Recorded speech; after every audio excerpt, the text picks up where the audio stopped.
So we're going to talk a bit about simplifying fractions now. So after you've used counters and developed an understanding of how the division rule works, let's say we had this fraction. Now there is the greatest common factor, prime factors type of strategy. But I always say if you can find a division, it's easier. So if you, when you look at this, if it's calling out to you that it is simply divide it by 16 or divide it by 4 and then or divide it by 2 over and over again, you can do that. So one thing we could do is just, let's just divide it by 2, and that then becomes 8 over 24, and we see, ooh, we can still divide it by 2. Or you might see it's a third. Straight from that, you might spot a third in there and then be able to simplify it straight away. But if not, then you divide them both by 2, and then you see 4 out of 12, and now you might again spot a third, but if not, you just keep halving. Now it won't always be halving that works, but sometimes it does. Obviously that wasn't the quickest strategy in terms of efficiency, but it might be more efficient than this, which is what the curriculum officially says you should do, which is you take 16, you take 48. Now this method is better for probably when you have a really, really big fraction.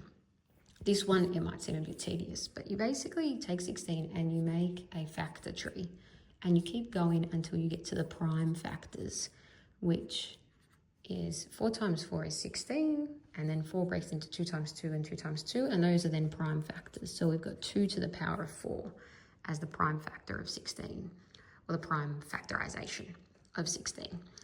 And for 48, we might go 12 groups of 4. You could also do 8 groups of 6. You can do whatever. It will get you to the same point anyway. 2 groups of 2 for that, 2 groups of 6, and 3 groups of 2. So we can see then the prime factorization is 2 times 2 times 2 times 2, 2 to the power of 4, 2 to the power of 3. And 3, oh no, I was right the first time because that 2 was hiding there. 2 to the power of 4 multiplied by 3. So we can see the shared factorization then. So this one is 2 to the power of 4. This one is 2 to the power of 4 times 3. So the shared part of that is the 2 to the power of 4.